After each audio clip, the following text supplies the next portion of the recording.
Salut Romain. Bonjour, merci. Et enfin, plutôt bonsoir pour tous ceux qui sont en France. Ok, donc j'ai pas mal de slides, donc on va commencer directement. Donc aujourd'hui, je vais vous parler de Filament, qui est un moteur de rendu 3D temps réel, qui est un projet open source dont je m'occupe à Google.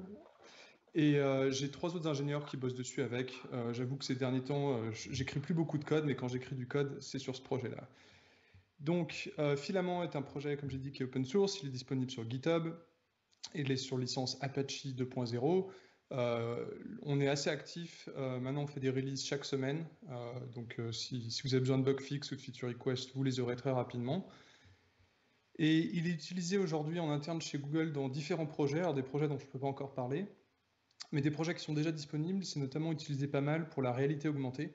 Donc là, vous avez quelques exemples à l'écran. Donc à gauche, c'est les recherches Google. Donc si vous faites des recherches, par exemple, sur les dinosaures ou les chiens, vous aurez un petit bouton pour les afficher en 3D et les afficher en réalité augmentée. Donc derrière, c'est Filament qui fait ça.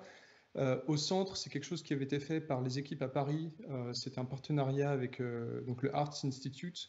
Ils avaient fait une exposition spéciale pour un peintre. Donc ils avaient recréé une sorte de musée en 3D temps réel, en réalité augmentée. Donc ça permettait de regarder les tableaux en fait de très très près. Ils avaient des scans très très détaillés, presque au niveau microscopique. Donc c'était assez intéressant. Et à droite, c'est dans Google Maps. Donc si vous faites de la navigation en réalité augmentée dans Google Maps, donc ça utilise Filament. Alors Filament plus en détail. Donc c'est une bibliothèque pour Android, mais en fait elle est aussi multiplateforme. Donc on gère Android, iOS, Windows, Linux, macOS et le web. Vous avez besoin de WebGL 2.0 pour que ça marche. Donc ça ne marche pas encore dans Safari, mais Safari va bientôt gérer le WebGL 2.0. Si vous allez dans les options développeurs, vous pouvez l'activer de manière expérimentale. Et derrière, en fait, on utilise donc différentes API de rendu graphique. Donc on supporte OpenGL sur Android et iOS. Sur desktop, on supporte Metal et Vulkan. Vulkan est aussi supporté sur Android. Et donc, comme j'ai dit, WebGL 2.0. Dans cette présentation, je vais rester à un niveau assez high level, pardon pour les anglicismes, mais si vous voulez plus d'informations, si vous êtes curieux de savoir comment ça marche en interne, quelles sont toutes les équations qu'on utilise pour faire tout le rendu, on écrit un gros document donc qui fait à peu près 150 pages que vous pouvez trouver à cette adresse. Il y a le lien qui est sur le GitHub aussi. Et en fait, ça explique vraiment de manière la plus précise possible et la plus compréhensible possible toute la théorie qui est derrière en fait le système de rendu. Donc vous y trouvez des choses très intéressantes. Il y a beaucoup de maths. N'ayez pas trop peur, c'est pas des maths très compliquées en fait. Les choses les plus compliquées sont des intégrales. Donc Filament n'est pas un moteur de jeu en fait, c'est vraiment un moteur de rendu 3D et c'est tout. Et à la base en fait on l'avait créé pour permettre à des applications de faire un peu de rendu 3D sans devoir utiliser justement soit OpenGL et Vulkan, ce qui demande beaucoup d'efforts et beaucoup de connaissances, ou d'utiliser des choses comme Unity ou Unreal qui sont des gros engines qui rajoutent beaucoup en fait dans votre APK. Et dans certains cas par exemple comme Unreal, il faut que toute votre application soit écrite en Unreal. Vous ne pouvez pas l'intégrer facilement dans une application existante. Donc nous, notre but, c'était vraiment de proposer quelque chose que vous pouvez intégrer dans une application. J'ai vu des usages intéressants. Par exemple, il y avait une boîte qui fait une banque, je crois en Europe, qui s'en sert simplement pour faire un rendu 3D de vos cartes bancaires dans votre portefeuille, juste pour un rendu. Oui, donc les performances. C'est quelque chose sur lequel on fait très attention. Et donc Filament notamment est multithreadé de partout. Donc la moindre boucle qu'on a, la moindre chose qu'on fait utilise des threads, on utilise tous les corps qu'on trouve dans la machine. Et on fait aussi beaucoup d'attention à utiliser la vectorisation, comme on fait beaucoup de calculs sur des nombres flottants. Ça nous permet d'utiliser les opérations de vectorisation des CPU. Dans les boucles de rendu au cœur de l'engine, on s'assure aussi de ne pas avoir de branches. Donc il y a du code qui est assez intéressant. Si vous allez voir le code source de Filament, vous pouvez apprendre pas mal de choses sur comment écrire du code performant de ce genre-là. Donc ça, c'est juste une schématisation de comment on fait le multithreading. On dit ce qu'on appelle un job system, qui nous permet en fait de créer ces threads très facilement sans avoir à s'enquiquiner avec toute la synchronisation en interne dans l'engine. Là, c'est un screenshot de Systrace quand Filament est en train de tourner. Donc vous pouvez voir que tous les CPU sont utilisés au maximum. On les laisse pas se reposer et tant qu'il y a du travail à faire, on leur fait faire du travail. Le seul thread qui parfois ne bosse pas, c'est celui qui est tout en bas. C'est en fait le driver OpenGL dans ce cas-là. Donc lui, il n'a pas toujours du travail à faire, mais la plupart du temps, tous les threads sont actifs. Puisqu'on veut que Filament puisse être en fait intégré dans les applications, on fait aussi très attention à sa taille. Donc pour vous donner une idée, Filament, il existe donc pour différentes architectures, x86, 64 bits, ARM 32 et 64 bits. Donc pour une architecture, Filament fait à peu près 450 kilobytes une fois compressé. Donc ce qui peut être beaucoup pour certaines apps, mais pour un moteur de rendu 3D avec des effets qui sont state of the art, c'est en fait très très peu. Et on passe pas mal de temps en fait à s'assurer que la taille du code qu'on génère est le plus petit possible et ce genre de choses. Ce qui d'ailleurs nous pose souvent des problèmes, ça rend notre travail beaucoup plus difficile parce qu'en 3D il y a beaucoup de solutions qui demandent en fait d'avoir de la data qui est précalculée et on peut pas vraiment faire ça dans Filament, donc on cherche souvent d'autres solutions. Filament aussi essaie d'avoir beaucoup d'opinions, donc on essaie de donner beaucoup de flexibilité aux développeurs d'applications. Il y a certaines choses qui, par rapport à d'autres moteurs de rendu, on ne vous laisse pas faire. Donc par exemple, tout ce qui est le lighting. Donc en fait, comment est-ce qu'on calcule les équations qui éclairent la scène. Donc ça, c'est quelque chose que nous, on a implémenté et qu'on ne vous laisse pas changer vous. Parce que c'est quelque chose de compliqué et ça rendrait les API aussi plus complexes et ça vous permettrait de faire des bêtises. On veut empêcher ça. Mais à l'inverse, ce qu'on fait, c'est que donc si vous utilisez les API qu'on propose, vous aurez un rendu de très haute qualité sans avoir à faire grand-chose. Donc la qualité, ouais, je l'ai mentionné plusieurs fois, donc c'est quelque chose qui nous tient beaucoup à cœur, on travaille énormément là-dessus. Et c'est souvent quelque chose de difficile parce qu'essayer de faire du rendu de qualité qui soit au niveau, par exemple, de ce qu'on trouve sur les PC et les consoles sur mobile, c'est pas toujours facile. Donc parfois on doit faire des petits sacrifices. Si ça vous intéresse, j'avais fait une présentation à SIGGRAPH au mois d'août où j'explique quelles sont les astuces qu'on utilise en fait pour avoir une bonne qualité tout en prenant le plus de raccourcis possible. Il y a des choses assez intéressantes là-dedans, notamment la manière dont on fait des maths entre gros guillemets. Des fois on fait des maths qui sont complètement fausses mais qui en fait donnent des résultats qui sont suffisamment plausibles à l'écran. Donc Filament est ce qu'on appelle un physically based render.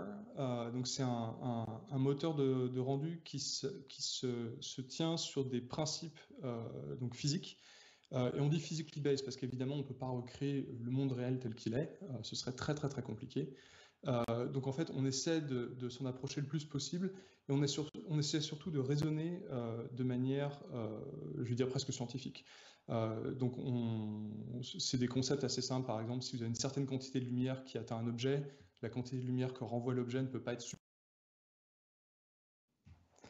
Ok, donc voilà, on a les slides. Bon, j'ai sauté 2-3 slides qui sont moins importants. Donc je disais que Filament est un moteur de rendu qui est basé sur des principes physiques. Donc je vais vous montrer un de ces principes physiques. Donc là, vous avez une belle sphère qui est orange. Et si vous regardez sur les côtés de la sphère, vous pouvez voir que les reflets en fait, de l'environnement ne sont plus colorés orange. Ils sont de la couleur normale de l'environnement. Et donc ça, c'est un phénomène qui s'appelle les reflets de Fresnel. Et donc qui sont nommés à partir du physiciste français du 19e siècle, donc Augustin Jean Fresnel. Donc c'est une équation en fait qui fait que ça se passe comme ça. Et c'est un phénomène que vous pouvez voir dans la vie de tous les jours. Donc là par exemple c'est une photo que j'ai prise au lac Tao. Et si vous regardez plus proche de la photo, vous pouvez voir à travers l'eau, mais au fond de la photo vous voyez en fait que les reflets. Donc c'est exactement le même phénomène que ce qu'on vient de voir sur la sphère. Donc là, c'est un exemple de tout un tas de matériaux en fait qu'on peut faire avec Filament. Vous pouvez en faire beaucoup d'autres, mais vous voyez des exemples. Là, il y a des métaux, il y a du bois, il y a de la fibre de carbone, des peintures métalliques, de la pierre, du sol, de la mousse. Donc tous ces matériaux en fait peuvent être créés de manière assez facile en utilisant seulement quelques paramètres. Donc évidemment que Filament vous laisse définir. Et donc je vais vous expliquer ces paramètres et comment ça fonctionne en fait au niveau physique. Donc les 3 paramètres dont vous avez besoin, c'est ce qu'on appelle la métallicité, la metallicness en anglais. Ensuite la couleur, donc la couleur de base. Et enfin la roughness. Donc d'abord la métallicité. Donc il y a 2 types de matériaux si on simplifie les choses vraiment beaucoup. Donc il y a ce qu'on appelle les diélectriques, qui en fait sont des matériaux qui ne sont pas des métaux, donc qui ne sont pas des conducteurs. Donc la plupart des objets autour de vous sont sûrement dans cette catégorie-là. Donc si vous regardez ce diagramme, vous avez de la lumière blanche, donc c'est la flèche blanche notée L, qui se dirige vers la surface de l'objet, et quand elle touche l'objet, il se passe deux phénomènes. Il y a une partie de la lumière qui rebondit immédiatement, donc ça c'est ce qu'on appelle des reflets achromatiques, et c'est ce que vous voyez avec l'effet de Fresnel sur la sphère qu'on vient de voir, sur les bords de la sphère, en fait c'est ce que vous observez. Et une partie de la lumière en fait va être absorbée à l'intérieur de l'objet, va se diffuser dans l'objet, rebondir un peu dans tous les sens, que l'intérieur d'un objet en fait c'est plein de... Vous pouvez voir ça comme plein de petits miroirs. Une partie de la lumière va être complètement absorbée, donc dans ce cas-là, la lumière bleue par exemple et la lumière verte va être particulièrement absorbée, et une certaine quantité de lumière va ressortir de l'objet, et en fait c'est ça qui donne la couleur qu'on voit d'un objet. Donc dans le cas de notre sphère orange, qui était un peu une sphère en plastique, une partie de la lumière a été absorbée dans l'objet, une partie est ressortie. Donc la lumière qui rebondit directement, la lumière blanche, c'est ce qu'on appelle la lumière spéculaire, et la lumière qui est absorbée, diffusée et qui ressort de l'objet à d'autres endroits, c'est ce qu'on appelle la lumière diffuse. Et à partir de ces deux composants, donc spéculaire et diffuse, on peut créer tout un tas de matériaux. Donc si on revient sur notre exemple de sphère orange, vous pouvez voir qu'en fait, il y a des reflets qui sont achromatiques, donc les reflets blancs, donc c'est la lumière qui rebondit directement, et une partie de la lumière qui, comme je l'ai dit, donc rentre dans l'objet, est diffusée, ressort et prend la couleur de l'objet. Maintenant, les métaux marchent de manière un peu différente. Le phénomène est un petit peu plus simple. En fait, quand la lumière atteint l'objet, il y a une partie de la lumière qui est directement absorbée, donc dans ce cas-là, la lumière bleue et la lumière verte, et une partie de la lumière qui ressort directement. Et donc, en fait, ça veut dire que les métaux n'ont que des reflets. En fait, ils n'ont que de la lumière qu'on dit spéculaire. Ils n'ont pas cet aspect diffus qui donne une couleur à l'objet. Et donc, si on prend la même sphère orange qu'on vient de voir, mais on la rend métallique, vous pouvez voir la différence. Maintenant, tous les reflets sont orange, en fait, sauf sur les bords, où on a donc cet effet de Fresnel, où en fait toute la lumière rebondit directement, il n'y a aucune absorption, et donc il n'y a pas de reflet chromatique. Et donc ça peut paraître bizarre. D'ailleurs, quand je travaillais là-dessus, au début, j'étais pas sûr, est-ce que sur les côtés, il faut vraiment que les choses ne soient plus orange? Et je bossais là-dessus, c'était les fêtes de Noël, et j'ai remarqué cette boule sur mon sapin, donc j'ai pris une photo, j'utilise là deux appareils Android. Donc il y en a un que j'utilise pour éclairer le bord de la boule de Noël sur le côté, et un autre que j'utilise pour prendre la photo, donc c'est une boule métallique verte, et vous pouvez voir que sur les côtés, effectivement, les reflets ne sont plus verts, et ils sont en fait de la couleur de l'environnement, donc on voit le rose-orange du téléphone que j'utilisais pour éclairer. Donc c'est ce que je voulais dire quand Filament est basé sur des phénomènes physiques, si on essaie vraiment de recréer des choses qui arrivent en fait autour de nous tous les jours. Donc ensuite, j'ai dit, il y a la couleur de base, donc la base color. Donc cette couleur, en fait, suivant votre type d'objet, elle définit deux choses différentes. Donc pour les objets qui ne sont pas des métaux, c'est donc la lumière diffuse, et tous les reflets seront de couleur blanche. Et pour les métaux, en fait, ça définit la couleur des reflets, donc la couleur spéculaire. Là, c'est un exemple en fait de couleurs de différents types de matériaux qu'on trouve dans le monde réel. Et ça, vous pouvez trouver ce diagramme sur le GitHub de Filament. Ce qui est intéressant, en fait, c'est que si on regarde la luminosité des différents matériaux, les métaux ont toujours une luminosité très élevée, donc on peut le voir en haut. C'est une luminosité entre 170 et 255, donc sur une échelle de 0 à 255. Et les non-métaux sont à peu près entre 10 et 240. Donc si vous voulez créer vos propres couleurs, suivant ce que vous faites des métaux ou des non-métaux, vous allez vouloir vous en tenir à un de ces deux ranges. Ce qui est intéressant aussi, c'est de voir qu'en fait, les couleurs que nous, on observe dans le monde réel sont toujours des couleurs qui sont le résultat d'une illumination. Ce qui fait que c'est assez difficile d'imaginer quelle est la vraie couleur de l'objet si on n'avait pas de lumière autour. Le problème, c'est que si on n'a pas de lumière, évidemment, on ne peut pas voir l'objet. Et si vous regardez un peu ces couleurs, vous verrez qu'elles sont généralement assez pâles, il n'y a pas beaucoup de contraste. D'ailleurs, j'ai un meilleur exemple là. Donc, vous pouvez voir les briques à droite sur la sphère. Donc, là, elles sont illuminées par une lumière et un environnement. Mais la texture qui est utilisée, elle n'a aucun contraste. Donc ça, c'est très important quand vous créez des couleurs et des textures pour un moteur de 3D physically based, de surtout pas mettre d'ombre, de contraste, de choses comme ça dans la partie qui est la couleur de l'objet, parce que c'est le lighting, donc les lumières qui vont s'occuper de ça. Donc le troisième élément pour décrire une surface, c'est ce qu'on appelle la roughness. Et on peut imaginer donc deux types de surfaces. Le plus simple, évidemment, c'est ce qu'il y avait dans les diagrammes d'avant, c'est une surface qui est complètement plate, complètement lisse, donc par exemple un miroir parfait. Donc si vous avez de la lumière, des rayons de lumière qui arrivent parallèles à la surface, ils vont rebondir parallèlement et vous aurez cet aspect de miroir. Donc vous aurez un reflet qui est exactement la même représentation que le monde réel. Mais certaines surfaces sont rough, je ne sais pas trop comment dire ça en français, mais en fait vous pouvez imaginer que la surface d'un objet c'est plein de tout petits miroirs microscopiques, ce qu'on appelle des facettes. Et plus un objet est rough, plus ces facettes en fait sont désordonnées, c'est-à-dire sont orientées dans des directions complètement aléatoires. Et donc quand des rayons de lumière parallèles arrivent à la surface, ils vont toucher différents petits miroirs, ils vont rebondir dans des directions différentes. Et ça, ce que ça va faire, c'est que ça va créer un effet de flou sur les reflets en fait.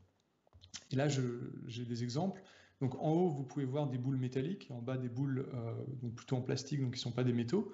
Et de gauche à droite, en fait, on augmente la roughness. Donc on augmente l'orientation aléatoire de ces petits miroirs. Et vous pouvez voir l'effet que ça fait sur la lumière en fait, qui est reflétée de l'environnement. Donc on commence par des miroirs, donc des choses qui apparaissent vraiment lisses, et elles deviennent de plus en plus rugueuses en fait, jusqu'à droite, tout à droite où ça devient difficile de dire qu'en fait que même c'est un métal par exemple dans le cas en haut. Il y a d'autres choses que vous pouvez utiliser pour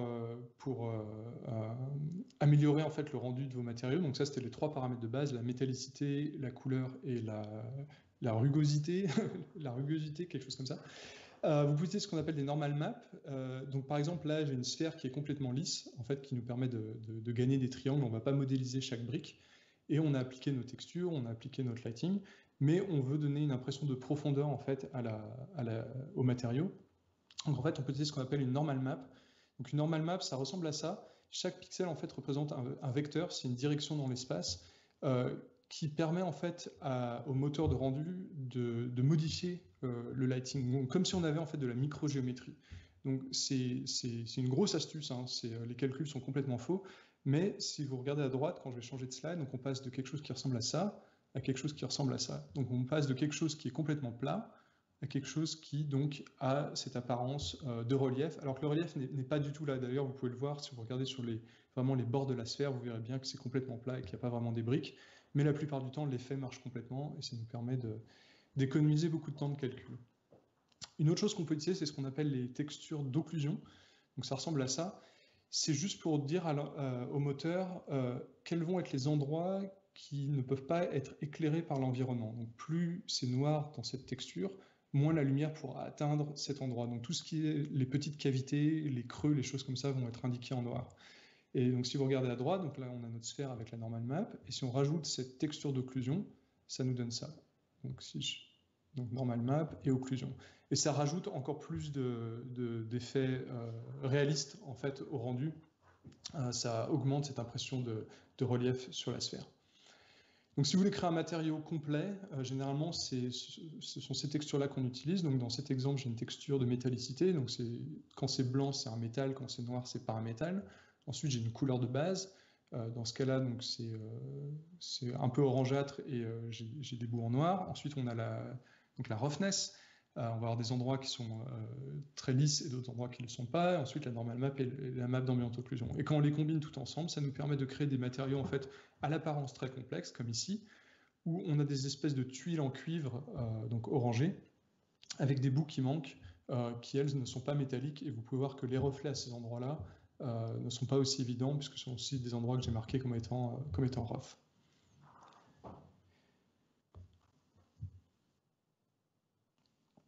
Alors finalement, on a beaucoup d'autres choses qu'on peut faire pour créer des différents matériaux.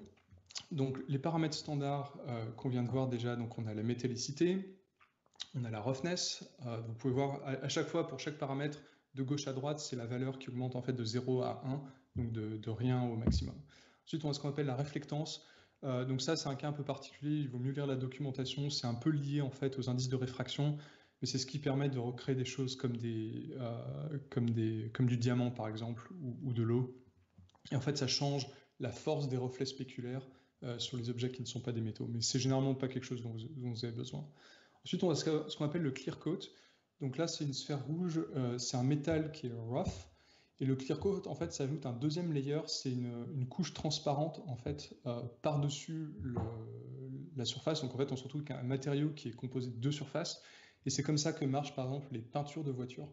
Donc, les peintures de voitures, vous avez une première couche métallique et par-dessus, vous avez cette couche transparente, donc qui rajoute ces reflets très lisses et achromatiques. La clear coat roughness, donc c'est la même chose que la roughness, mais c'est seulement pour ce deuxième layer. Ensuite, on a quelque chose qu'on appelle l'anisotropie. Donc, dans tous les exemples qu'on a montrés jusqu'à présent, les surfaces sont isotropiques, c'est-à-dire quel que soit l'angle duquel vous regardez la surface, en fait, elle se comporte de la même manière.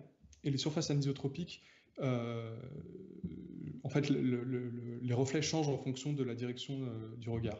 Donc, généralement, c'est des surfaces anisotropiques, c'est tous les métaux brossés, par exemple.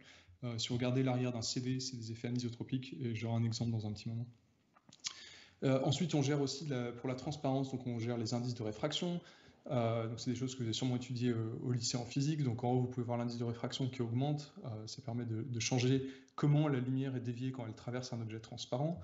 On a la roughness d'un objet transparent, ce qui permet en fait de diffuser la lumière à travers l'objet, ce qui permet de créer par exemple des vitres frosted en anglais. Je ne sais plus dire en français, mais bon, vous voyez bien l'effet, ça permet de créer des vitres qui sont pas complètement lisses. La transmission, donc ça c'est de savoir quelle est la quantité de lumière qui est reflétée par l'objet et quelle quantité de lumière en fait va traverser l'objet. Donc typiquement, si vous voulez créer une fenêtre et que vous voulez faire des autocollants sur la fenêtre, l'autocollant, il n'y aura pas de transmission, et tout le reste de la fenêtre, il y aura beaucoup de transmission. On gère aussi l'absorption, donc certains objets transparents vont absorber une partie de la lumière, certaines des longueurs d'onde, donc dans cet exemple, on a créé un objet qui absorbe en fait le rouge et le vert et donc qui crée une vitre jaune en fait. Et enfin l'épaisseur, l'absorption va dépendre en fait de l'épaisseur de l'objet qu'on traverse. Donc, en faisant varier l'épaisseur à différents endroits de l'objet, on peut faire varier l'effet de l'absorption. Vous pouvez faire d'autres choses. Donc, par exemple, j'avais parlé des normal maps. Donc là, c'est l'exemple d'une sphère qui... Alors, ça va être dur à voir sur le stream, je pense. Mais c'est l'exemple d'une sphère donc, qui a du clear coat. Donc, il y a deux couches sur l'objet. En fait, on peut avoir une normal map sur les deux couches. Donc là, on a des égratignures qui sont sur la couche clear coat. Mais on a aussi une normal map sur la couche qui est en dessous. Donc j'ai parlé de l'anisotropie. Donc l'anisotropie, vous pouvez choisir sa direction, donc ça peut être horizontal ou vertical. Et si vous utilisez une texture pour dessiner l'anisotropie, ça vous permet de faire des effets de ce genre-là. Donc par exemple, là ce sera un cuivre brossé. Ça vous permet de ces reflets qui changent en fonction de la position de l'objet. Il y a tout un tas d'autres features, de fonctionnalités, je ne vais pas tout en parler. Donc par exemple, ça c'est l'émission. Donc ça permet de créer des objets qui émettent de la lumière. Dans ce cas-là, ça permet de faire des néons par exemple. Donc certains des néons sont éteints, d'autres émettent de la lumière, et vous avez cet effet de flou qu'on appelle le bloom, qui est donc la caméra qui est surchargée en lumière et qui crée cet effet de flou. On gère aussi ce qu'on appelle le scattering, donc c'est la diffusion à travers les objets. Donc là, ça nous permet de créer des objets qui sont pas transparents, mais qu'on appelle translucents, en fait, qui laissent passer une partie de la lumière, on ne peut pas vraiment voir à travers. Donc ça, c'est un exemple un peu forcé. Si vous imaginez une statue faite d'une sorte de marbre assez fin ou de cire, ce sont des exemples de matériaux translucents, ça vous donne cet effet-là. Et là, vous pouvez voir à gauche, donc c'est un marbre qui n'est pas translucent, et à droite, c'est le même marbre, mais avec l'effet de translucence qui est appliqué, et ça permet de donner un effet beaucoup plus naturel à certains types d'objets. Vous pouvez aussi créer des vêtements, en fait, tout un tas de tissus. Donc ça, c'est un exemple de comment créer quelque chose qui ressemble plus à du velours ou à du satin. Parce qu'en fait, les modèles, les équations qu'on utilisait jusqu'à présent marchent bien pour des surfaces qu'on appelle dures, donc les plastiques, les métaux, le bois, les choses comme ça, mais ça ne permet pas vraiment de faire des tissus qui sont réalistes. Donc on a un modèle spécial pour ça dans Filament que vous pouvez utiliser pour faire des tissus qui ont une apparence beaucoup plus bien meilleure. Donc ça, c'est un exemple, par exemple, si vous voulez faire du jean, si vous utilisez le modèle normal donc de surface dure, ça ressemblera à ça. Et si vous regardez, en fait, ça a une apparence un peu plastique, parce qu'il y a pas mal de reflets, mais en fait, les vêtements reflètent très peu, parce qu'ils sont composés de plein de microfibres, et ces microfibres, en fait, absorbent beaucoup la lumière ou la renvoient dans des directions à l'intérieur du vêtement, donc il y a très peu de reflets qui ressortent. Donc si on utilise à la place le modèle de vêtement, de tissu, ça nous donne ça. Donc si je change, vous pouvez voir qu'il y a beaucoup moins de reflets à la surface de l'objet et ça lui donne une apparence beaucoup plus naturelle. Donc on a beaucoup d'autres fonctionnalités pour les matériaux. Vous pouvez créer des choses vraiment très compliquées. On a une documentation très complète sur les matériaux et comment les paramétrer. Donc le lien est sur le GitHub aussi, mais vous avez l'URL directement là. Ensuite, il y a tout un tas d'autres fonctionnalités que vous pouvez activer pour améliorer l'apparence donc de vos rendus. Donc, par exemple, le premier, c'est ce qu'on appelle l'occlusion ambiante, l'ambient occlusion. Donc ça nous permet de modéliser en fait quand vous avez une lumière dans une scène, donc on peut créer des ombres, mais en fait il y a des ombres qui devraient être générées par la lumière qui en fait rebondit un peu partout dans l'environnement. Donc ça c'est ce qu'on appelle la lumière ambiante, et l'occlusion ambiante nous permet de modéliser, alors c'est un gros hack, mais ça nous permet de modéliser un peu ça. Donc ça c'est une scène sans occlusion ambiante, et la même scène avec. Vous pouvez voir la différence, par exemple si vous regardez sous le scooter ou au pied du menu à gauche, vous pouvez voir l'effet que ça donne. Ça crée ces espèces d'ombres très diffuses et qui permettent de donner aux objets là, vraiment l'impression qu'ils sont posés sur quelque chose. Sans l'occlusion ambiante, ils flottent un peu au-dessus du sol. Avec l'occlusion ambiante, on permet d'avoir ces ombres assez subtiles qui rendent la scène beaucoup plus réaliste. On a un autre type d'occlusion ambiante. En fait, dans certains cas, la lumière, comme j'ai dit, elle peut rebondir dans l'environnement. Et dans certains cas, la lumière, si elle est assez forte ou qu'autour de vous, vous avez des murs, par exemple, qui sont assez réfléchissants, c'est un peu comme s'il y avait une deuxième source de lumière qui va créer en fait une nouvelle ombre. Donc on gère ça aussi dans Filament. Donc là, par exemple, on a une voiture posée sur un sol. L'occlusion ambiante est activée. On peut quand même voir qu'il n'y a pas assez d'ombre sous la voiture. Et ça, on peut le modéliser avec une autre fonctionnalité, et ce qui nous permet d'obtenir ça. Donc ça nous donne des ombres vraiment très diffuses et qui améliorent beaucoup le rendu dans ce cas-là. Vous pouvez voir l'effet aussi à l'intérieur de la voiture ou sous le miroir sur le côté, sur la porte. Vous pouvez voir l'effet que ça donne. Une autre fonctionnalité, par exemple, c'est ce qu'on appelle les bent normals ou les normales tordues. Donc si vous regardez cet exemple d'une tête, si vous regardez par exemple sur les oreilles ou dans les narines, vous verrez qu'il y a beaucoup de lumière, notamment dans les narines. Il y a de la lumière qui ne devrait pas être là, parce que les narines normalement font de l'ombre à l'intérieur des narines. Le nez fait de l'ombre. Et en fait, vous pouvez créer donc il y a des outils pour générer ça automatiquement. Vous n'avez pas besoin de le faire à la main, ce qu'on appelle les bent normals. Vous pouvez trouver ça en ligne. Et si vous l'appliquez, ça nous permet de faire ça. Donc ça fait une énorme différence de qualité. Ça nous permet en fait de supprimer la lumière à des endroits où elle ne devrait pas être. Donc encore une fois, regardez dans les oreilles, dans le nez, le cou, la bouche. Ça améliore énormément la qualité. On a ce qu'on appelle le support du depth of field. Donc c'est pour simuler des caméras physiques qui ont des ouvertures très grandes. Donc ça donne cet effet de flou. Vous pouvez choisir où mettre le point de focus dans la scène.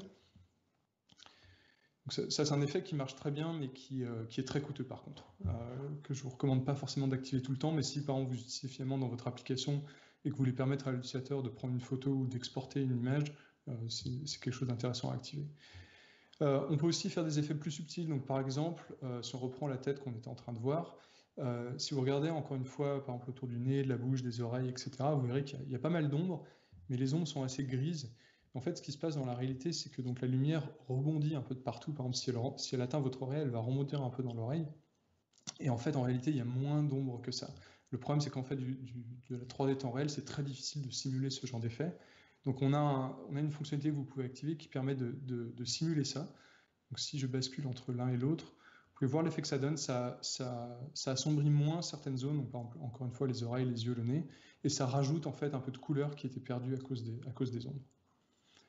On a aussi des effets qu'on appelle de post-processing. Donc vous pouvez, par exemple, dans ce cas-là, j'ai appliqué un effet de vignette, qui est un effet qui est assez traditionnel en photo. Vous pouvez modifier les canaux RGB, vous pouvez modifier les ombres, les highlights, les midtones, vous pouvez changer la saturation, le contraste. Donc, par exemple, ça vous permet de faire des effets comme ça.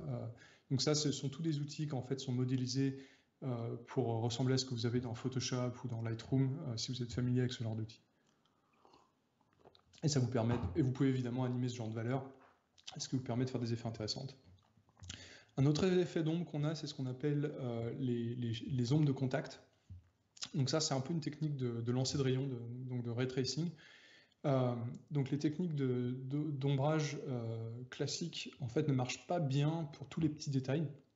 Et ça, c'est une solution qui permet qui est un peu moins jolie, parce qu'elle est pas, ça fait des ombres qui sont pas parfaites, mais qui permet de rajouter des ombres sur plein de petits détails. Donc là, vous pouvez le voir dans cette scène, quand je l'active et que je le désactive, notamment par exemple autour de la porte, sous les chaises. Vous pouvez voir, il y a tout un tas d'ombres qui apparaissent quand on active cette fonctionnalité. Alors cette image-là, je ne sais pas si elle va bien marcher sur le stream. Et donc un des problèmes qu'on a quand on fait du rendu physically based, c'est qu'on a beaucoup de problèmes d'aliasing, parce qu'en fait on modélise des énergies qui sont assez grosses, et ça donne souvent donc, ces effets d'aliasing qui sont pas très jolis à voir.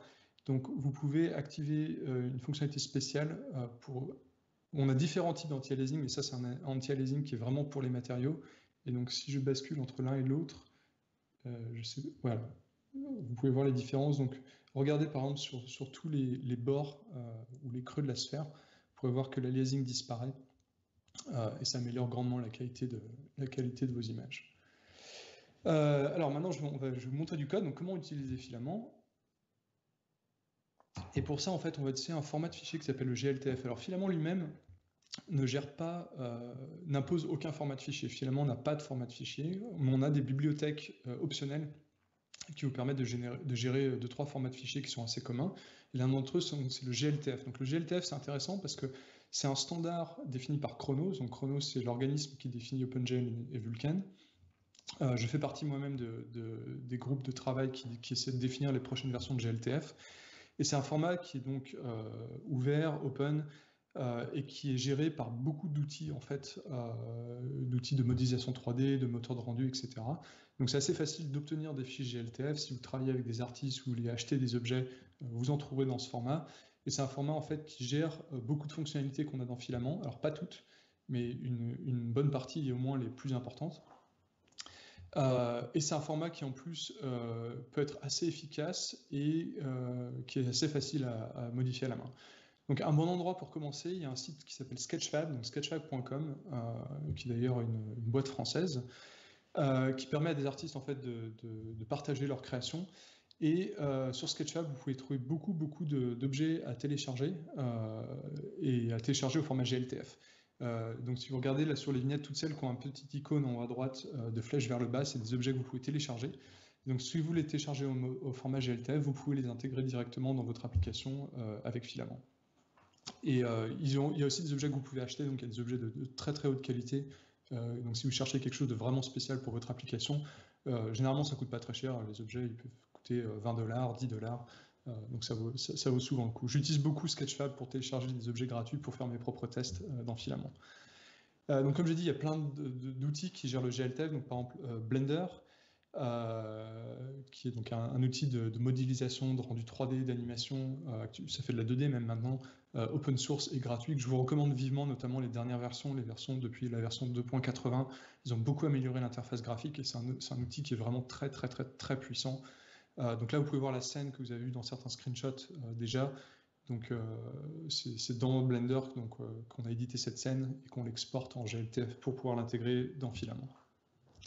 Donc une fois que vous avez vos fichiers GLTF, vous avez besoin de rajouter Filament à votre application. Et pour ça, c'est assez facile. Vous faites ça évidemment dans votre fichier Gradle. Filament est publié sur Maven Central. Et donc on a plusieurs bibliothèques. Elles sont toutes optionnelles sauf une. Donc la seule dont vous avez vraiment besoin, c'est celle qui s'appelle Filament-Android. La dernière version qu'on a sortie hier, c'était la 1.9.2. Et ensuite, vous avez des bibliothèques optionnelles qui vont évidemment faire grossir votre application, mais qui vous donnent plus de fonctionnalités. Donc, par exemple, si vous voulez le format GLTF, vous pouvez utiliser la bibliothèque qui s'appelle GLTF-IO-Android. Ensuite, on a la filament-utils, qui rajoute tout un tas d'utilitaires, par exemple des API en Kotlin pour faire des calculs vectoriels et matriciels, le support du format KTX, c'est dur à dire, KTX, c'est dur à dire en français, qui est un format de texture en fait, et tout un tas d'autres utilitaires, vous n'en avez pas forcément besoin. Et enfin, une bibliothèque qui s'appelle Filamat.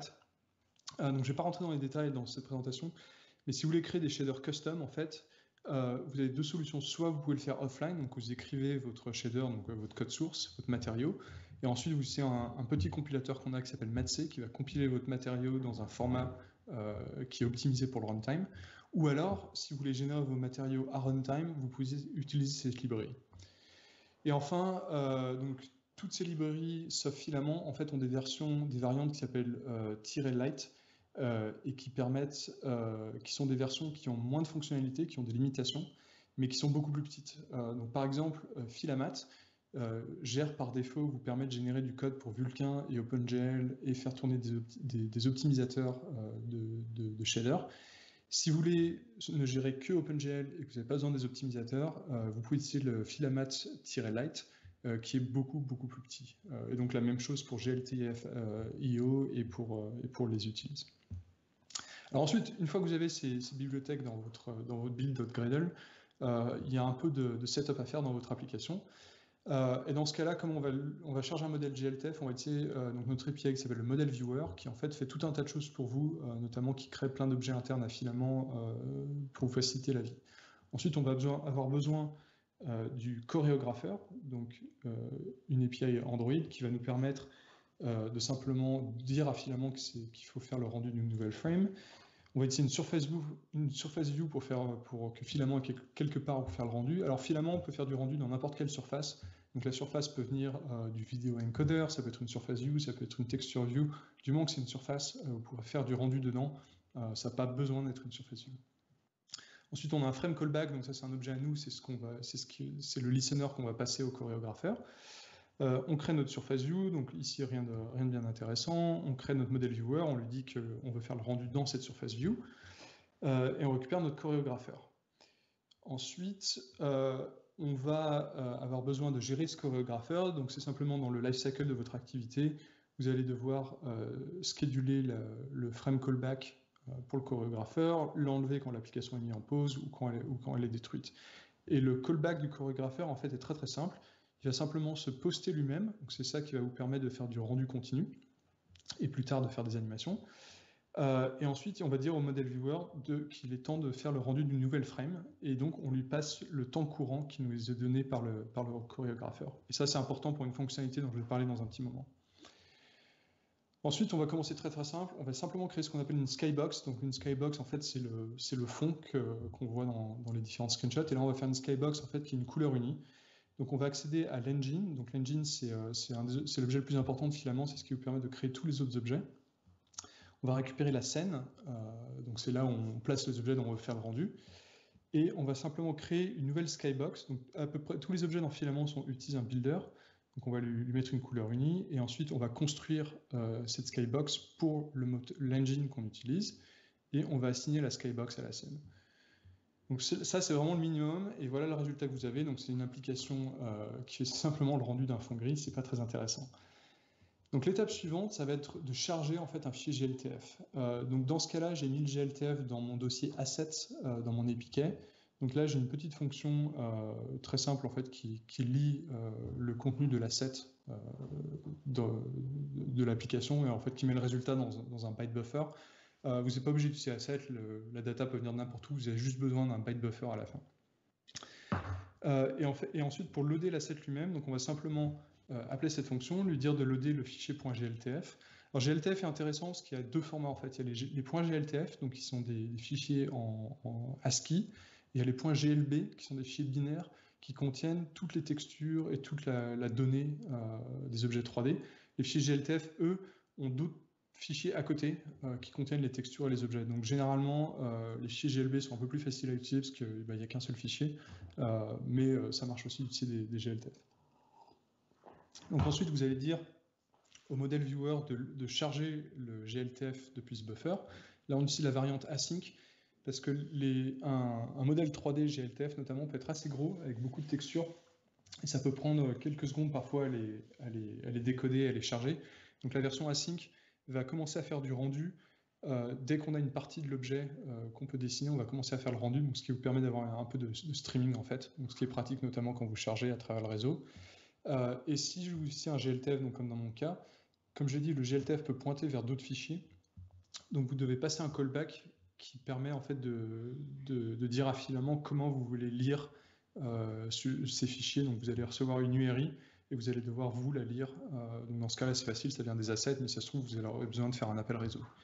La dernière chose qu'on fait, c'est on appelle cette fonction transform to unique cube. Une scène GLTF peut avoir une taille complètement arbitraire, donc elle peut faire des kilomètres de long ou ça peut faire quelques millimètres. Et transform to unique cube, en fait, ça va appliquer une transformation à toute la scène pour s'assurer qu'elle tient dans un cube donc de 1 mètre par 1 mètre par 1 mètre, ce qui vous permet, vous, de positionner votre caméra correctement et que ça marche avec tous les objets que vous allez charger. Donc une fois qu'on fait ça, avec l'objet que j'ai choisi, on obtient ce résultat. Donc on a un objet 3D qui apparaît à l'écran, il y a une lumière qui est créée par défaut pour nous dans Model Viewer, mais c'est tout ce que ça fait, on peut pas interagir, il n'y a pas d'animation, il n'y a rien. Donc l'étape suivante, c'est de rajouter des interactions. Donc le Model Viewer peut gérer les interactions pour vous, il suffit de lui donner tous les touch events. Donc on met un listener sur la surface view, pour chaque touch event qu'on reçoit, on l'envoie au Model Viewer, et il va automatiquement gérer tout un tas de choses pour vous. Donc là, par exemple, j'ai une vidéo, donc vous pouvez faire tourner la caméra autour de l'objet, vous pouvez faire du pinch to zoom, vous pouvez faire tout un tas de choses donc, qui rendent l'application déjà un peu plus intéressante. Ensuite, l'étape suivante, c'est de faire tourner les animations. Alors, les fichiers GLTF peuvent avoir des animations, mais ce n'est pas obligatoire. Et si vous voulez jouer des animations, c'est très facile. Donc, dans le callback qu'on utilise pour le chorégrapheur, on va rajouter un tout petit peu de code. Donc déjà, on va regarder quel est le temps auquel on a démarré en fait, les animations. Donc, dans ce cas-là, on le fait quand on crée l'objet, mais dans votre application, vous voulez sûrement le faire de manière différente. Et ensuite, vous pouvez récupérer l'objet animator dans le modèle viewer. Donc si cet objet animator existe, vous pouvez faire des animations, ce qu'on va faire dans ce bloc-là.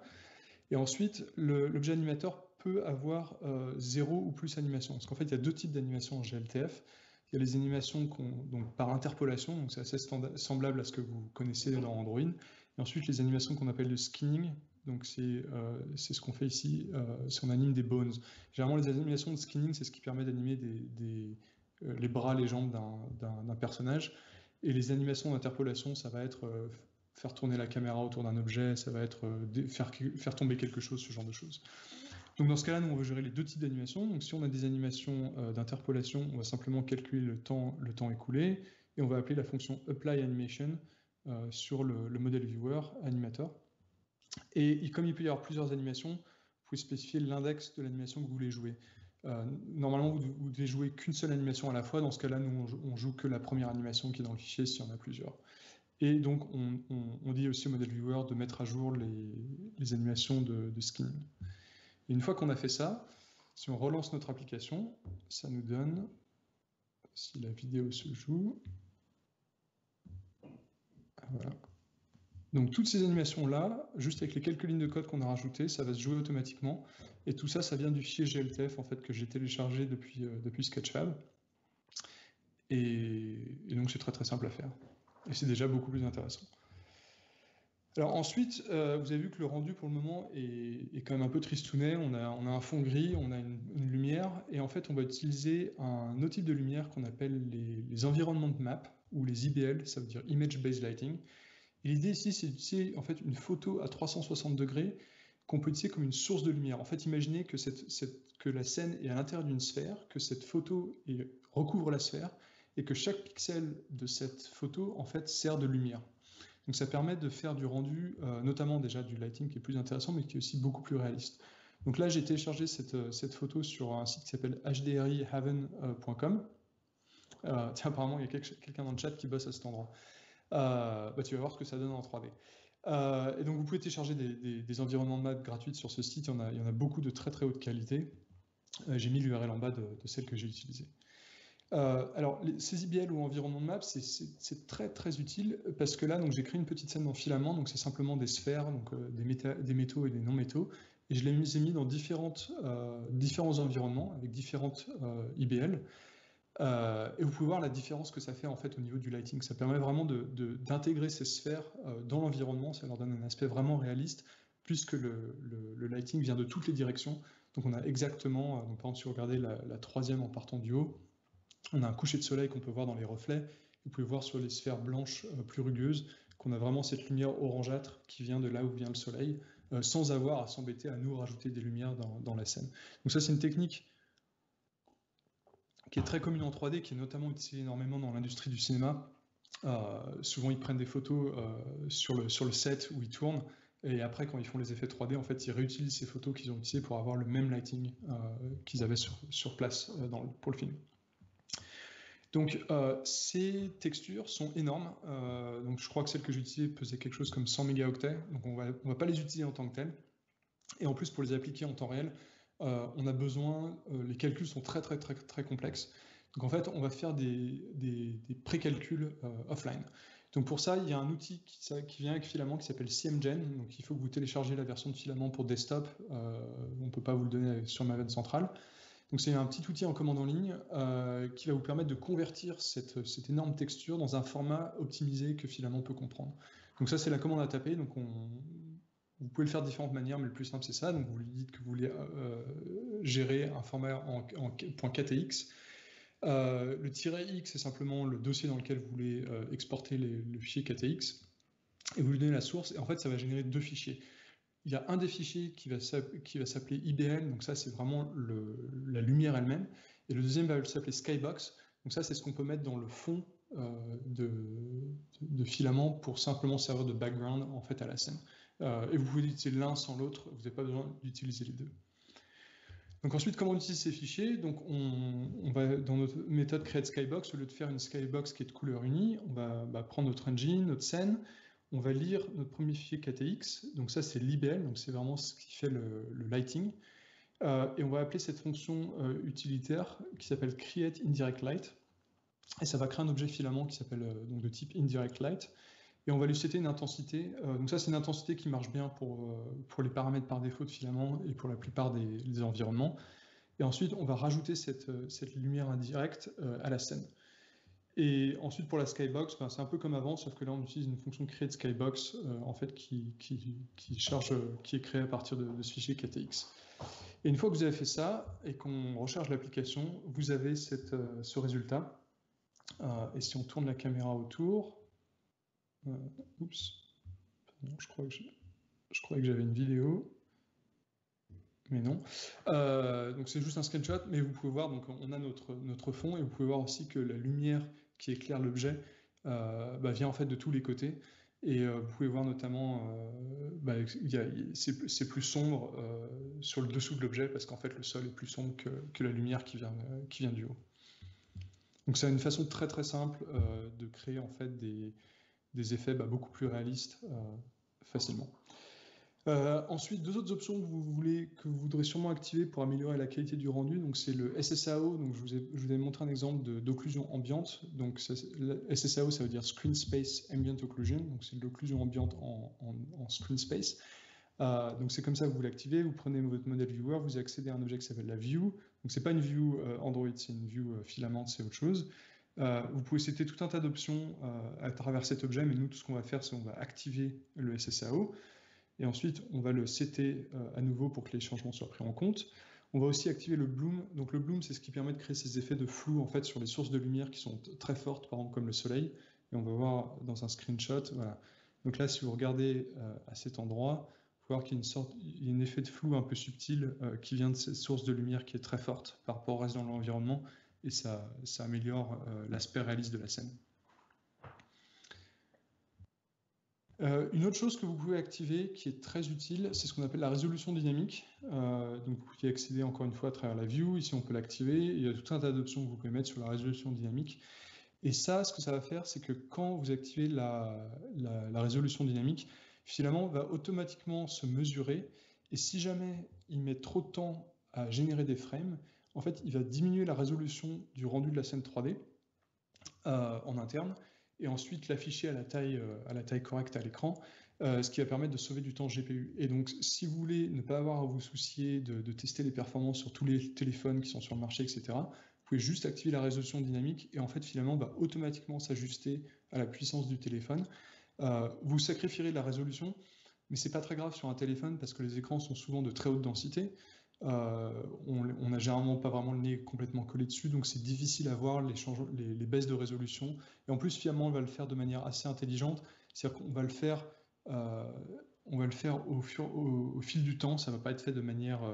c'est pas d'un seul coup, vous allez passer à moitié de résolution, si on va le faire discrètement.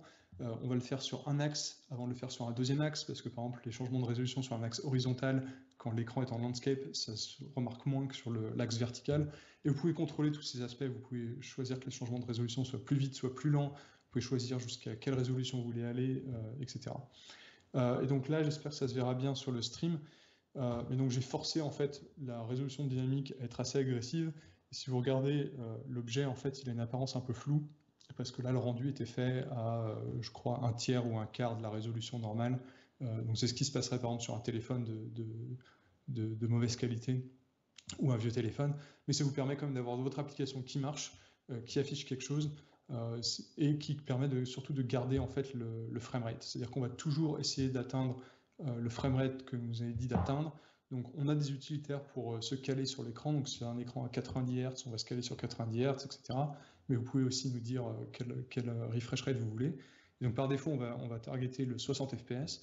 Donc avec cette option, on va toujours privilégier l'interactivité et la réactivité plutôt que la qualité du rendu en termes de résolution. Donc voilà, donc ça c'était vraiment les bases, comment utiliser finalement de la manière la plus simple possible. Donc ces objets, model viewer, etc., vous simplifient grandement la chose. Ils font tout un tas de choses en interne qui sont pas très compliquées, mais c'est juste, bon, c'est de la boilerplate. Donc je voulais juste parler un peu rapidement des différents objets qui existent dans Filament. Donc on a l'engine dont j'ai parlé. Donc l'engine, pour ceux qui connaissent, en fait, c'est l'équivalent d'un contexte OpenGL. Donc toutes les textures, tous les modèles 3D que vous allez créer, en fait toute la mémoire que vous allez créer, va être géré par l'engine. Un engine peut être utilisé en fait pour driver plusieurs renderers. Et donc un renderer, vous pouvez imaginer que ça doit être lié en fait à une surface. Donc si vous avez une surface vue, vous allez utiliser un renderer. Mais si pour une raison quelconque, et je vais vous montrer un exemple, vous voulez avoir plusieurs rendus 3D à l'écran vraiment distincts, vous pouvez utiliser plusieurs renderers. Un renderer lui-même peut faire le rendu de une ou plusieurs views. Et en fait, une view dans Filament, c'est une fenêtre, c'est un viewport. Donc c'est une position dans la surface, c'est une dimension dans la surface, mais c'est aussi donc une caméra, une scène et une skybox. La scène elle-même contient ce qu'on appelle les entités. Donc ce qui est intéressant, c'est que par exemple, vous pouvez avoir plusieurs renderers qui font le rendu de la même view. Vous pouvez avoir plusieurs renderers qui affichent des views différentes. Mais ces views différentes peuvent partager par exemple la même scène, mais pas les mêmes caméras. Ou elles peuvent avoir la même caméra, mais des scènes différentes. Vous pouvez faire tout un tas de choses assez intéressantes comme ça pour optimiser vos rendus. Et donc j'ai un ou deux exemples. Donc ça, c'est une application de test qu'on utilise nous en interne sur desktop. Donc en fait, là, ce qu'on voit, c'est donc un engine, un renderer. Il y a 4 views. Donc vous les voyez bien à l'écran, les 4 différentes views. Elles utilisent toutes la même scène, mais elles ont des caméras différentes. Donc en haut, par exemple, en haut à gauche, on a une caméra orthographique. En haut à droite, on a ce qu'on appelle une caméra de debug. Et les objets que vous voyez, les objets verts et rouges, c'est des objets qui nous permettent de débugger le rendu des ombres. Et en bas, vous avez deux fois la même scène en fait avec la même caméra. Ce qui est intéressant, c'est que ces objets verts et rouges, en fait, ils font partie de la scène, mais ils sont visibles que dans certaines des views, parce qu'on a un concept de ce qu'on appelle les layers, et vous pouvez dire à certains objets de ne s'afficher que dans certains layers. Donc ça vous permet de créer des views en fait qui cachent ou affichent certains layers pour faire du debug de ce genre-là. Donc ça c'est un autre exemple, je crois que je l'avais montré quand j'avais fait ma présentation sur Compose.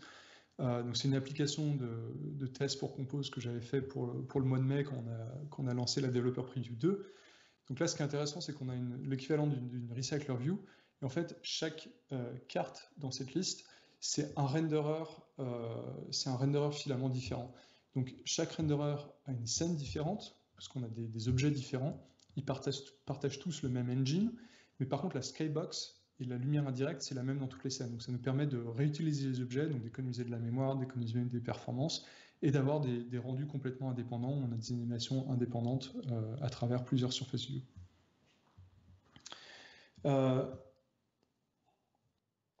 J'ai mentionné brièvement que finalement, dans les scènes, on utilise des entités. Donc en fait, finalement, utilise quelque chose qui est assez commun dans le monde de la 3D, mais que, en tant que développeur d'application, vous n'êtes sûrement pas familier avec. Ce qu'on appelle les Entity Component System ou les ECS. Et c'est une façon assez différente en fait de gérer les objets. Une des difficultés dans un moteur de rendu 3D ou dans un game engine, c'est qu'un objet dans le monde peut avoir plein de responsabilités. Par exemple, il peut avoir de la physique, il peut avoir des collisions, il peut faire du rendu, il peut jouer des sons, il peut être interactif, il peut être non interactif, etc. Et si on modélise ça de manière classique, avec des classes et de l'héritage, ça nous donnerait quelque chose de très compliqué et qui aurait beaucoup plus de fonctionnalités que ce dont on a besoin. Donc on utilise à la place un système complètement différent qui s'appelle donc les Entity Component System et qui a deux avantages. Un, c'est extensible, c'est-à-dire qu'en fait, une entité, donc là je vais vous en montrer une entité, donc finalement c'est juste un entier, c'est littéralement un int, c'est rien d'autre, c'est vraiment un identifier, donc c'est très très léger, et ça ne fait rien par défaut. Quand vous ajoutez une entité dans une scène, par défaut elle ne va rien faire. Et en fait, on a ce qu'on appelle des managers ou des systèmes. Donc dans Filament, on en a trois pour le moment, donc le Renderable Manager, le Light Manager et le Transform Manager. Et dans ces managers, on peut créer des composants, et ces composants, on peut les attacher en fait à une entité. Donc par exemple, ici, on va attacher un render component à l'entité, on va lui donner aussi un light component et une transform. Donc là, maintenant, quand on fait ça, on a une entité qui existe dans la scène, qui affiche un objet 3D, qui a une lumière associée et qui a une transform. Donc quand on bouge cette entité, la lumière et l'objet 3D vont bouger avec l'entité. Et ce qui est intéressant, c'est que si on veut rajouter des capacités aux entités, il nous suffit de créer d'autres managers. Et notamment, ça permet aussi à l'application de créer ses propres managers et donc d'associer des composants aux entités de manière très semblable en fait, à ce que nous on fait dans l'engine. Un autre avantage, mais ça c'est vraiment la tambouille interne, c'est que ça nous permet d'optimiser de manière très conséquente la manière dont on accède à la mémoire et ça nous permet aussi de multithreader en fait énormément la gestion donc, de ces différents composants et donc c'est très important pour nous au niveau performance.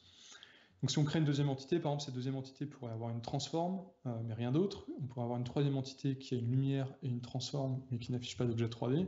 Et on pourrait avoir une entité qui, elle, ne fait rien du tout. Donc en pratique, c'est assez simple à utiliser. Je vais vous montrer un peu de code. Donc on crée une entité en utilisant l'Entity Manager. Donc on obtient, dans ce cas-là, je l'ai appelé renderable, mais comme j'ai dit, en fait, c'est juste un entier. C'est rien d'autre. Et ensuite, on va créer un composant, donc en utilisant le Renderable Manager Builder. Donc je ne vais pas rentrer dans les détails de ce qui se passe ici, ouais, je vais en parler un petit peu en fait.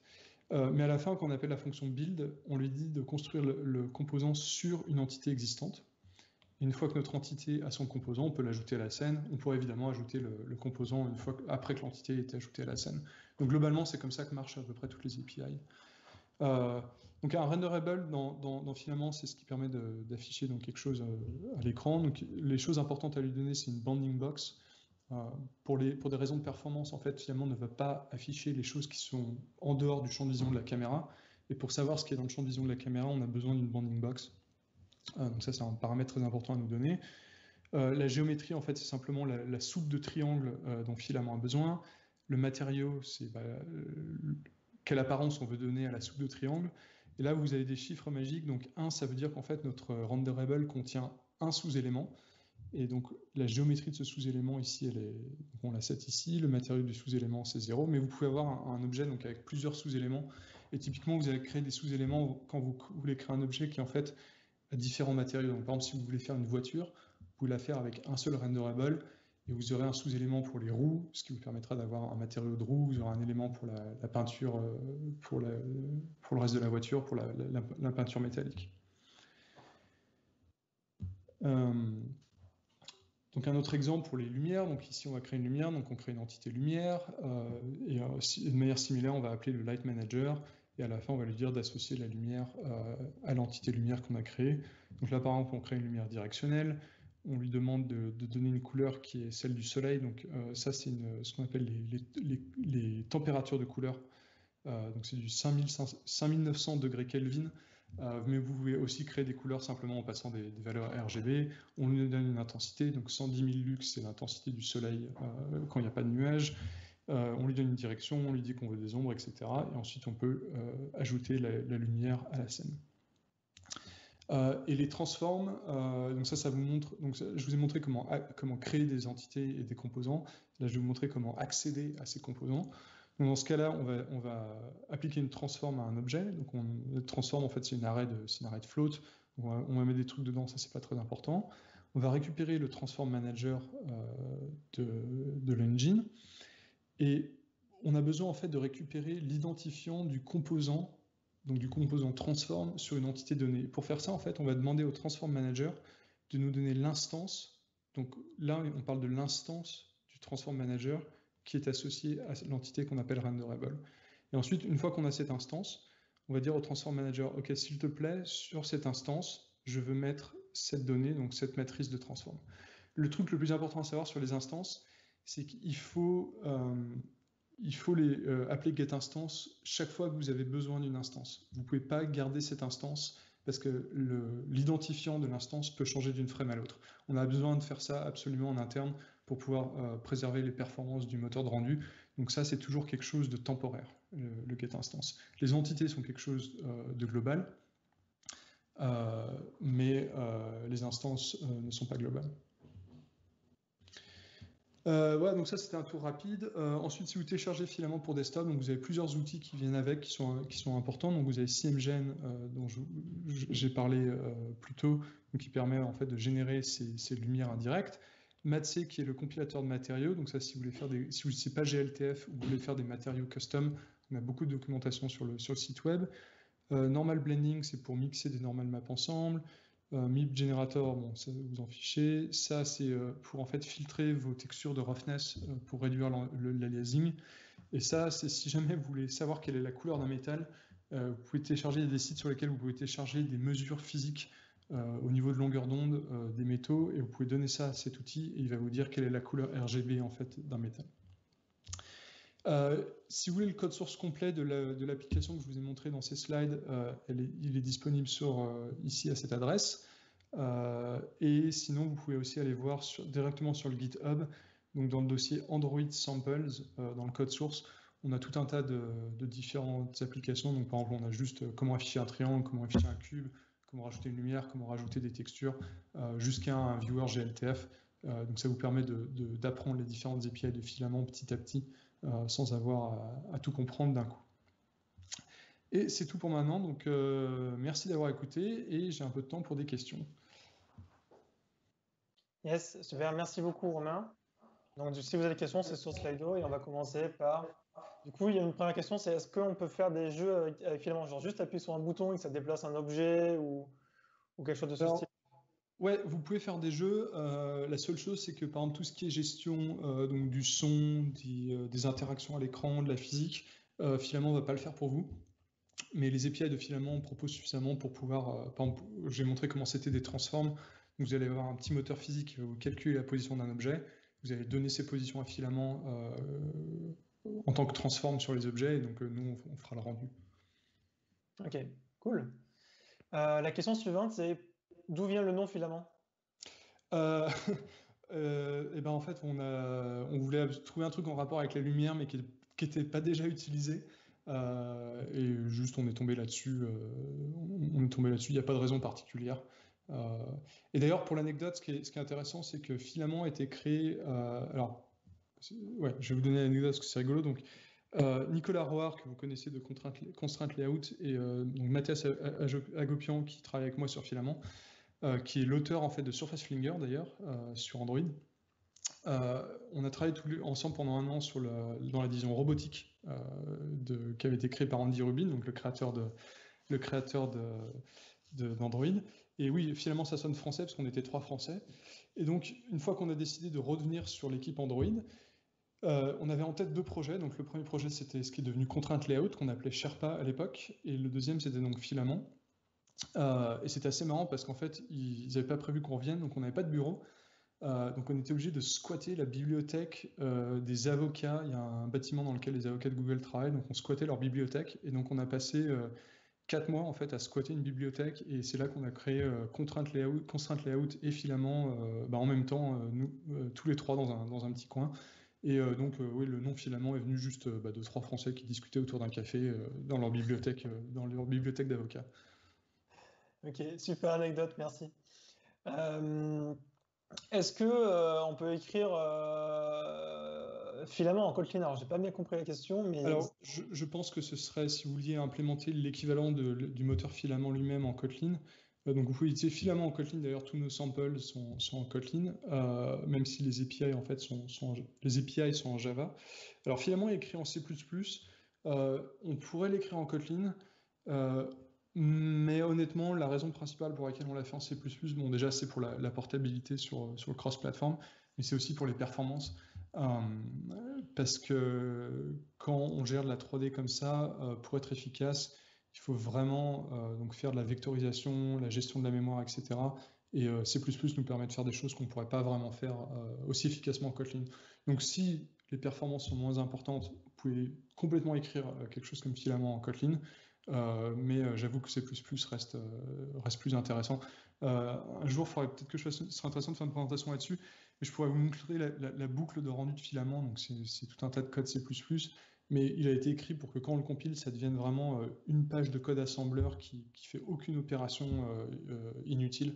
Donc on ne pourrait pas faire ça. Ok, super, merci. Qu'est-ce que tu as appris en faisant filament que tu pensais jamais faire de ton expérience de développement? En fait, tout un tas de choses liées à la physique, en fait, des matériaux, de la lumière. Donc, par exemple, quand je parlais de la liste des outils, là, on a ce petit outil Specular Color. Donc, je dis qu'il prend. Donc, ça, ce que ça prend, c'est que ça prend une liste donc de longueur d'onde. Donc, des scientifiques mesurent ça avec des appareils très complexes. Et pour chaque longueur d'onde, ça nous donne un nombre complexe qui est un indice de réfraction. Et ensuite, ce que cet outil fait, c'est qu'il calcule une intégrale de ça contre la manière dont nos yeux marchent. Donc en fait, il y a d'autres intégrales qui expliquent comment nos yeux réagissent à différentes longueurs d'onde. Et en faisant toute cette tambouille, on obtient en fait une couleur en RGB. Donc par exemple, j'ai appris beaucoup de choses sur la longueur d'onde, comment fonctionnent nos yeux, etc. Pareil, comment fonctionnent les matériaux, quand on a des matériaux qui sont multicouches, comment ça marche. Donc ouais, beaucoup de concepts de physique, de photographie, de lumière. Et c'est d'ailleurs beaucoup de choses à garder en tête et je dois régulièrement retourner à la documentation qu'on a écrite pour me souvenir de comment tout ça marche, parce qu'il y a beaucoup de choses à savoir. Mais ouais, je trouve ça super intéressant et fascinant. Ouais, je suis vraiment content d'avoir appris toutes ces choses. Cool. Quelle est l'histoire de la tête de singe qu'on voit dans un peu tous les moteurs de 3D? Donc Suzanne, elle s'appelle la tête de singe. C'est Ok. parce que dans Blender, quand vous créez un objet, vous pouvez créer donc un plan, une sphère, un cylindre, et donc Suzanne, donc il y a une tête de singe qui est par défaut dans Blender, et donc c'est pour ça qu'on la voit, elle est si commune, et ça permet d'avoir un objet qui est relativement complexe et de ne pas avoir de problème de copyright. Donc, je vais vous montrer. Je ne sais pas si on voit mon écran, mais ouais. Donc dans Blender. Il doit faire un switch d'écran.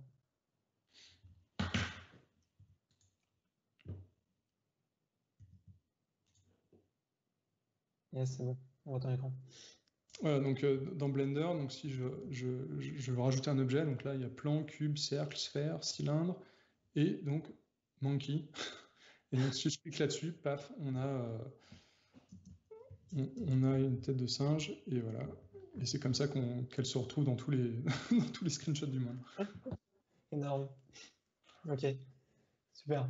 La question suivante, c'est quel type de fichier serait compatible à la fois avec Filament et SceneKit?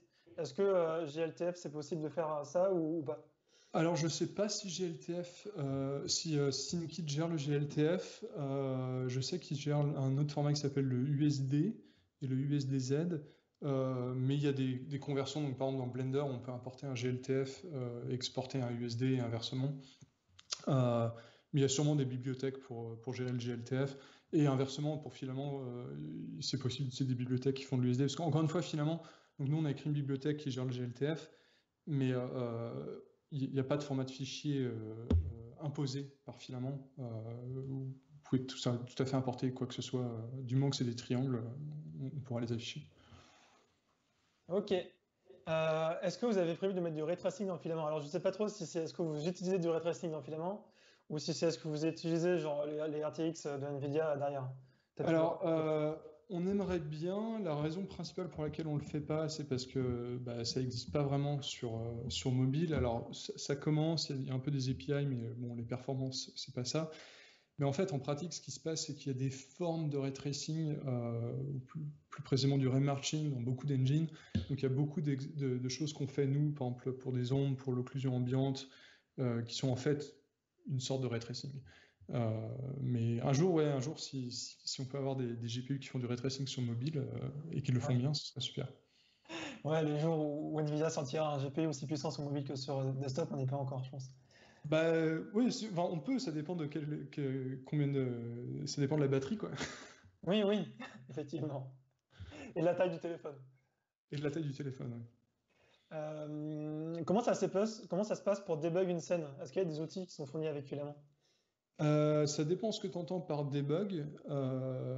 Nous, on utilise surtout des outils externes. Donc, par exemple, sur Android, il y a un truc qui s'appelle Gapid, qui est d'ailleurs remplacé par un autre truc qui s'appelle AGI, qui est un outil en fait qui est plus généraliste, qui permet de débugger du Vulkan et de l'OpenGL. Donc, on utilise surtout ça. Sur les autres plateformes, il y a des outils équivalents, mais ce serait intéressant, ouais, si tu me contactes, s'il y a des trucs particuliers que tu aimerais pouvoir débugger, ça pourrait être intéressant. On a on a un mode, c'est-à-dire qu'on a une version de debug des bibliothèques filaments. Si vous utilisez ça, en fait, nous, on active beaucoup d'asserts en plus, donc qui valident les paramètres, etc., qui font des crashs si les choses se passent mal. Donc, généralement, c'est un bon truc à utiliser. Et dans la version de debug, en fait, on peut se connecter via un browser à filament et ça nous permet d'inspecter les matériaux et de modifier les shaders en temps réel, en fait, de taper du code et de voir le résultat en temps réel dans l'application. Ok, cool. Super. La question suivante, c'est la question d'Antoine. Est-ce que c'est possible d'utiliser Filament pour faire de la VR? Alors techniquement oui, mais ce sera de manière plus coûteuse que ça ne pourrait l'être. Donc on peut le faire en faisant 2 views. D'ailleurs, il y en a qui font ça, certains de nos utilisateurs font ça, mais il faudrait que nous on intègre la VR dans l'engine. On a une feature request sur le GitHub Tracker, mais j'avoue que c'est pas quelque chose qu'on nous demande régulièrement, donc pour le moment on s'en occupe pas. Par contre, on peut faire de l'AR avec, notamment avec ARCore.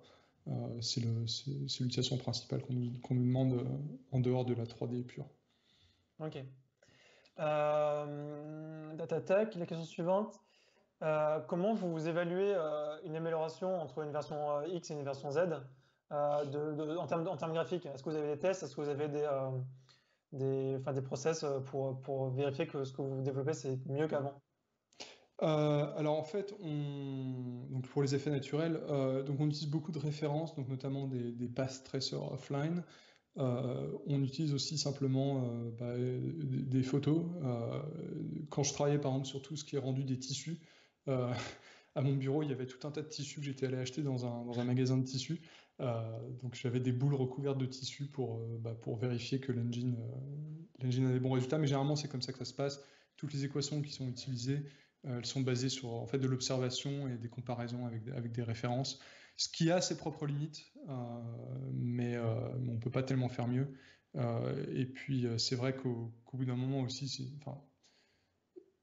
on commence à prendre l'habitude et on arrive à remarquer soi-même les défauts. Ce qui est d'ailleurs très chiant, parce que maintenant, chaque fois que je joue à des jeux vidéo, je regarde plus le rendu que... J'imagine. Est-ce qu'on peut prévisualiser des scènes en temps réel dans Android Studio comme avec Compose? Alors, on pourrait, il faudrait qu'on écrive un plugin. À une époque, Synform, donc finalement était utilisé dans le framework Synform de Google, avait cette fonctionnalité-là. Mais nous, on ne l'a pas recréé, mais ce serait complètement faisable. Nous, en fait, ce qu'on fait plutôt, c'est qu'on teste, on a des outils en fait sur le desktop, par exemple, dans Filament, on a un viewer GLTF, et on teste beaucoup avec ça directement sur le desktop. Ok, ça marche. Est-ce qu'on peut faire des jeux vidéo avec Filament? Alors du coup, on disait tout à l'heure qu'on pouvait interagir avec Filament, mais est-ce qu'on peut vraiment faire un jeu vidéo entier? Ouais, complètement. Ce sera juste du boulot pour faire tout le moteur autour, mais ouais, on peut faire un moteur de jeu vidéo autour de Filament. Ouais, concrètement, ça veut dire qu'il faut gérer l'ajout de nouveaux modèle 3D à la volée, quand tu te déplaces, etc., quoi. Enfin, Bah, il faut surtout faire tout ce qui n'est pas le rendu. C'est beaucoup de travail. Donc, comme je disais, le son, la physique, la logique, tout ce genre de choses. Donc, Ok, il y a d'accord. beaucoup d'autres choses à faire pour faire un jeu. Ouais, ça marche. Est-ce que ça marche sur iOS, macOS et Kotlin multiplateforme? Oui, alors finalement, donc c'est Linux, Windows, iOS, macOS et Android. Kotlin multiplateforme, je sais pas. Est-ce que nos API Alors, on a des API C++ et des API Java. J'imagine que pour Kotlin multiplateforme, il faudra des API C, donc c'est tout à fait possible d'écrire un petit bout en C autour de Filament, parce qu'en fait, c'est Node.js, c'est ce que c'est. On a un bug qui est ouvert depuis très longtemps pour qu'on écrive, ou du moins qu'on génère une API C. Mais sinon, ouais, ce que je sais, je crois pas que le JNI ça marche en Kotlin multiplateforme. Je connais pas assez mieux Kotlin multiplateforme malheureusement. Mais enfin, c'est possible techniquement. C'est juste combien de temps tu veux y passer. Ok. Est-ce qu'on peut utiliser donc, enfin, Filament pour faire des effets vidéo? Donc des shaders, des filtres, Euh, déjà, ouais, mais- ouais, on peut notamment donc sur Android, on peut accéder avec des surfaces textures ou des hardware buffers. On peut exposer des vidéos sous forme de texture. Donc c'est comme ça qu'on fait de l'AR en fait à Filament. Et après, en fait, au niveau de Filament, la texture, c'est juste une texture normale. Donc là, on peut créer un matériau custom et on peut faire ce qu'on veut dans le shader pour, pour faire le rendu. Ok. Euh, Comment vous faites pour gérer le rendu des shaders sur plusieurs plateformes? Alors c'est un peu lié à la question. Tiens, Trigrou, ça doit être le tech lead de Sketchfab dont je parlais tout à l'heure. Je crois que c'est ça. Euh, pour faire le rendu des shaders sur plusieurs plateformes, j'avoue que pour le moment, c'est beaucoup de tests manuels, ce qui est agaçant à force. On a l'avantage d'être utilisé par donc, des applications en interne à Google qui elles-mêmes font leurs propres tests. Mais c'est quelque chose, ouais, on réfléchit beaucoup. On n'a pas encore trouvé de manière satisfaisante de faire des tests de rendu automatisé. J'ai quelques idées que j'aimerais tester. Parce que le gros problème, c'est qu'on fait souvent des petits changements. Si on essaie du screenshot testing, ça casserait assez régulièrement parce qu'on fait souvent des petits changements. Donc on améliore la qualité. Et puis on a des effets temporels qui rendent ce genre de testing un peu difficile. Donc ouais, j'ai quelques idées, mais j'ai pas encore de trucs vraiment satisfaisants à mettre en place. Ça marche. Et du coup, une dernière question pour finir. On s'arrêtera là. Désolé pour les autres questions. Est-ce que tu sais s'il y a déjà des moteurs de jeu autour de Filament? Et alors moi, du coup, je rajoute ma question en même temps. Est-ce que tu as déjà codé quelque chose avec Filament de ton côté pour t'amuser, un truc totalement what the fuck à côté? Alors des moteurs de jeu, je ne sais pas. J'avoue que je pense régulièrement, j'aimerais bien ouvrir un Discord ou un truc comme ça pour pouvoir poser ce genre de questions à nos utilisateurs. Donc je ne sais pas du tout. Je sais qu'il y a pas mal de moteurs qui s'inspirent beaucoup donc de nos shaders et du document qu'on a écrit qui explique comment Filament marche, ou qui utilise notre code de shader directement, mais qui utilise Filament directement, je ne sais pas.